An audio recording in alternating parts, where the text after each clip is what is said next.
میرے نبی پاک علیہ السلام نے فرمایا قبر میں رہنے والا مردہ اس طرح ہوتا ہے جس طرح دریا میں ڈوبنے والا کشتی اور سہارے کا انتظار کرتا ہے، قبر میں لیٹا ہوا دعاؤں کا انتظار کرتا ہے۔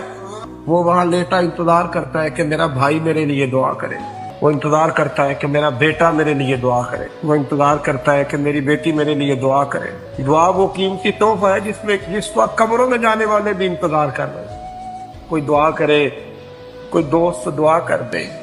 اگر کسی کے بچے لیٹے ہیں تو وہ ماں باپ کی دعاؤں کے منتظر ہیں، دوست لیٹے ہیں تو دوستوں کی دعاؤں کے منتظر ہیں۔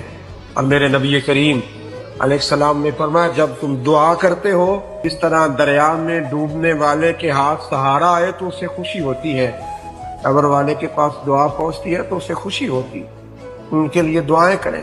میرے نبی پاک علیہ السلام نے فرمایا میری امت قبروں میں گناہگار جائے گی، نکلے گی تو نیکوکار